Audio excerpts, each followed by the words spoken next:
or aren't we in a trade war? Do you know the answer? Because after the crazy week we have just had, I don't really know the answer. Welcome to the Opt-in Podcast. I am your host, Melissa Franks, and this is where we go from surviving to thriving in business. And some days we talk about managing a team or accountability. Other times we talk about strategy. And today we're going to talk about how you prepare for uncertainty in your small business or the small business that you work in. In fact, I have 10 tips.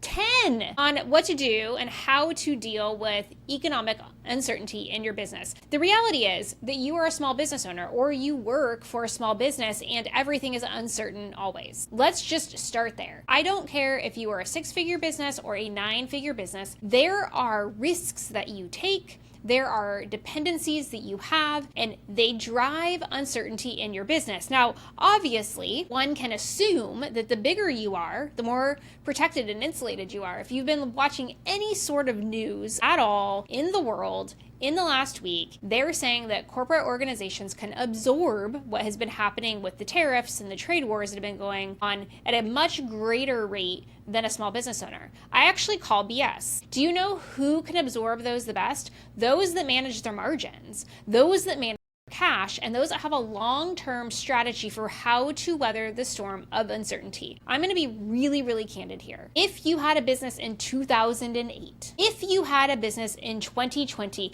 or frankly, you worked anywhere in either of those years, and if you're as old as I am, 2000, when the dot-com boom busted, hello, I was living in San Francisco at the time. I can tell you exactly what happened. Those are 3 in the last 25 years of massive downturns, uncertainty, job loss, shrinking economy, high inflation, recession. In the recent history, we have seen what can happen when there is economic uncertainty, whether it is led by private industry, as it was in 2008, while it was led by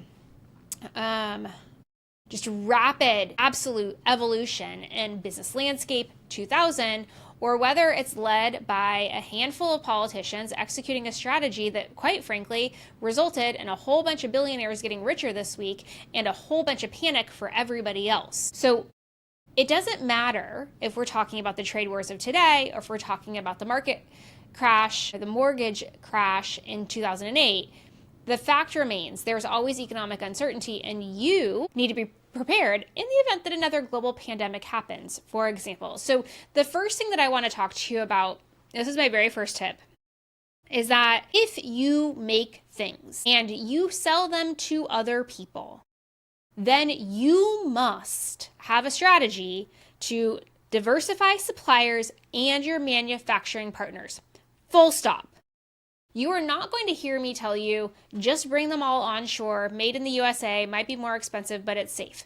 I'm actually not going to tell you that that's the safe route. And the reason for that is because we live in a global trade economy. So likely, even if you're manufacturing in the US, you're getting supplied other bits and pieces from other countries. It is incredibly difficult for you to manage and manufacture and distribute a single good inside of one country's bound without importing something else. So the first thing you want to do is just take a look at diversification. It is such a smart move. Do not put all of your eggs in one basket. In fact, let's say you've decided that the basket that you want to put your eggs in is in China.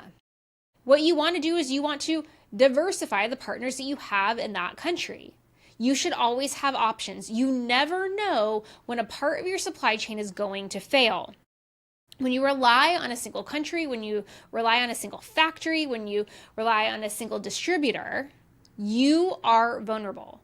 You literally pick up your business and say, here, you get to determine its future and its viability. It is bad business strategy, and ultimately it's going to cause you a whole lot of money and maybe your business overall. So all you have to do is identify different suppliers. All you have to do is identify how you can do some of your production in one place and some production in another. Does it require work? Yes. But isn't protecting yourself from that risk worth it? I think so. The second, holy moly, It is routinely reviewing and adjusting your pricing. I have had more conversations in the last week about, do we change our prices? I have received more emails watching people take just whiplash after whiplash as the government has said, it's 64%, it's 100%. No, it's now 145% in tariffs for China. I've received countless emails all over again and again and again saying, I'm so sorry to tell you, but we've had to increase the price again. I'm so sorry to tell you, I've had to increase the price again. Well, you know why? Because your original pricing strategy had such a thin margin of profit, you could not absorb any volatility. The best thing that you can do for your pricing and for your business is to routinely understand your margin, routinely understand the cost of goods sold, routinely understand how much wiggle room you have to play with. You're insulated. Sure, you might lose a little bit of margin. Sure, you might lose a little bit of profit.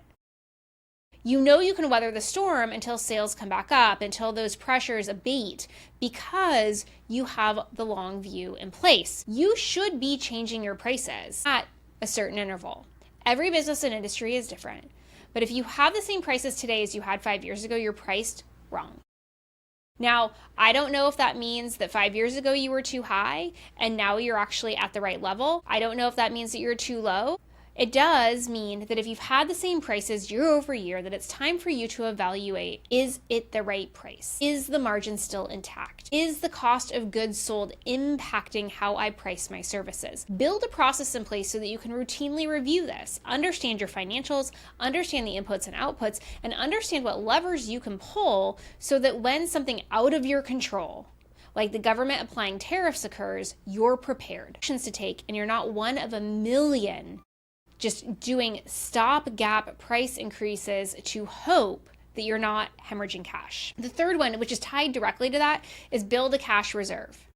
You know how everybody's always saying that we need to save for 6 months in case we lose our job? It's the same stinking thing for your business. You need to build a cash reserve. As soon as you become profitable, as soon as you have some money to play with, you should be setting some of that aside and building an investment strategy and talking to financial professionals to say, how can I have my money continue to grow while I run my business? Having cash on hand, having an investment strategy in place means that if you need to, you can self-fund your business in times of volatility. It means you have a backup plan. It means you have a plan B. It means that if you had to let the whole thing go, you would come out the other side intact and okay and not in debt. Now, you can decide how much of a buffer you want. I say at least 6 months. It's rumored that this tariff situation may go on as long as 18. There's a variety of economic pressures out there, including the commercial real estate industry, that are hedging these bets. So pay attention. Pay attention to the markets. Pay attention to what's happening in the economy. Ask other entrepreneurs that are ahead of you what their cash reserves look like, their strategy is. As soon as you start to understand how the game is played, you will reduce your risk, you'll be able to weather volatility, and you'll stay in business for the long term. The fourth, friends, is you have to pay attention to current events. I know. Nobody wants to watch the news. I know.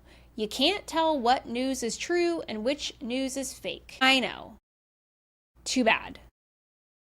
Look at it all anyway. You need to build a system, whatever that is for you, that allows you to stay current with current events. You need to understand the business landscape. You should have been doing this all along. Regulations change all of the time. Long before we decided we wanted to launch a trade war, privacy regulations were changing all of the time. Regulations from the FDA changing all of the time. In fact, did you know that you not only need to be aware of the rules for running and operating a business that the federal government employs, you have to understand those for all of the states for which you operate and have employees.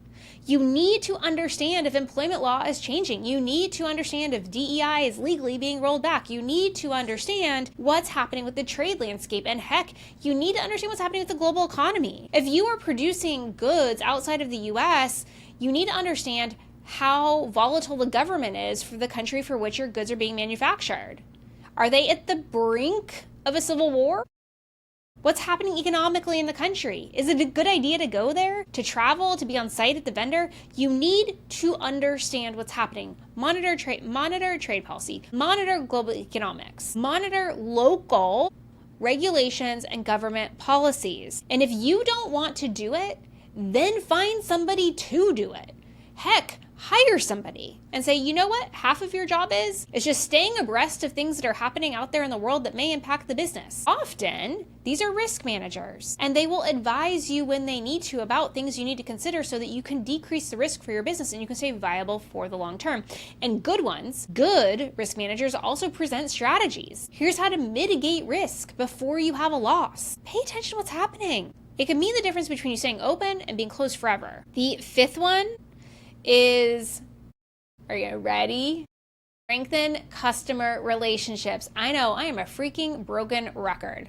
I think every single time we are here talking about tactics in business, I come all the way full circle back to customer experience. Happy customers are loyal customers. Loyal customers stay. Loyal customers, even when cash strapped, take the little bit of discretionary spending that they have and they decide to give it to those businesses that they are closely aligned to, that they love, that they are fanatical about, that they just want to stay connected to. Think about it. When times get tough, and you can only afford to go out to eat one time a month, it's going to be that one restaurant that makes you feel special and has that one meal that just makes you so happy. It's because of how they make you feel and the memories that you set. That's the customer relationship. So the best way for you to combat any sort of volatility that comes your way is for you to double down, to stay focused, to be ruthless with how well you serve your customers. Loyal customers that are connected to you and your business personally are customers that spend money for the long term, even when it's difficult to do so. The sixth one is know what's in your own backyard. When it gets difficult for you to operate internationally, when it is difficult for you to operate in an import-export sort of environment, heck, when it's difficult for you to cross state lines and operate, understand what's happening in your own backyard. Where can you do it differently? Where can you get the support that you need? For example, there has been a lot of conversation over the past few months about the interconnectedness of Canada and the United States. In some of the most northern states of the US, it's real hard to tell where Canada stops and the US starts. Heck, Canada's even servicing the energy that's coming into those people's homes to keep the lights on and the heat on in some of the coldest parts of the country. So what you should always understand for your business is what's available to you locally. If we continue with this energy example, because it's such a good one and it has nothing to do with manufacturing, is if you had a business in a town for which the electricity was being provided by Canada, and Canada said, it's now cost prohibitive for us to sell this to the US and we are going to shut this off because that's what happened. What would you do? What would you do if your office, your physical brick and mortar, lost business, lost electricity, couldn't be open? What if your restaurant couldn't serve its customers because there was no gas or heat or light? What would you do? This is why understanding the alternatives that are available to you locally are so important. In this case, you'd want to know where you could get an emergency generator. In this case, you'd want to know if there is a location close by that isn't dependent upon that energy provider that you could open your office in if you had to, kind of a failover site or location. It's always good to understand what the backup plan. How would you operate? What would you do? What are the alternatives? This is just one example for energy, but you could also follow it through with manufacturing. You could also follow it through with transportation. Maybe you're incredibly dependent upon a logistics provider. What if they go out of business one day? What if UPS strikes or FedEx strikes and all of your business is in transporting whatever goods you have to other people? Then what do? You look for local solutions. You get creative. How great would it be if you already had them? So when the strike happens and logistics goes down, you already know, I just got to call Bob. Bob and his team are going to step right in and they're going to help us out. The only way that you know that is if you build a plan in advance. This is called strategic planning. This is called disaster recovery in some point. This is how you build resiliency plans in your business. Spoiler alert, big corporations do this all the time. How do you think that they are not impacted by natural disasters? Because they already know where they're going to operate when something bad happens. They are prepared. I am advising you, the small business, you must also be prepared. Number 7, you should, on a routine basis, assess and optimize all facets of your business, including your supply chain and fulfillment processes. Full stop. The more complex your supply chain is, the more complex your fulfillment processes are for non-physical goods, the more risk there is, the more breakpoints there are, the more challenging it's going to be to ensure continuity of service and delivery of products when something sideways occurs. You must implement a continuous improvement program to understand how to find efficiencies, to optimize things like supply chain, fulfillment, customer experience. The more you do it, the more often you'll identify and mitigate risk, the more recession-proof and natural disaster-proof you become. When you are in a mode of continuous improvement, when you are in a mode of optimization, when you are in a mode of making it better every single day, you find the hidden risks. You find alternatives. You find plan Bs and Cs and Ds, and even if you don't execute them, at least you have awareness of what they are. When you wake up one morning and all of a sudden realize that the import tariff on China is 145%, you already have a plan in place. You know what to do. The next one, number 8, is the power is in the pen. Lock in your contracts. Get everything written down. Everything. The best thing that you can do for yourself when you are building a contract is that you have schedules of costs and specificity that lock in fixed prices and address circumstances for when and how those prices could be adjusted and be approved. Whenever you can, negotiate fixed rate, also known as fixed bid. Pricing can change dramatically. Whether it's the minimum wage changes and you didn't know it was going to happen, whether there's a tariff impact, whether there is an incredibly high increase in gasoline prices, hello, airline tickets. When you negotiate fixed rate contracts, the price can't change. Often you can get these by accepting slightly higher prices at the time of signing for long tail price ceilings. Long tail price ceilings are when you're able to sign a contract and you say, you know what, I'm going to pay 10 cents more per unit now, but I'm going to keep this price steady for 5 years. So no matter what comes your way, you know exactly what the price is. That allows you predictability and reliability in your business. Are you losing a little bit of margin on the front end? For sure. You know what it's helping you do, though, is become recession-proof, inflation-proof, trade-proof. It helps you plan. You can continue to increase your price. You can adjust it so you can offset that and incorporate it in, but it protects you in the long run. So pay attention, negotiate fiercely, and then write down every single minute detail. Do not ever trust somebody to just trust them. Get it on paper. Get it in writing. Ensure that you read all the fine print. Have a lawyer look it over and lock it in for the long term. Number 9, use the what if game to scenario plan. One of the best ways that risk managers get into businesses and they help build risk mitigation plans or loss mitigation plans, as they're called in insurance, is they come in with a ton of scenarios. What if there's a hurricane? What if there's an earthquake? What if the banks fail? What if there is a logistics strike?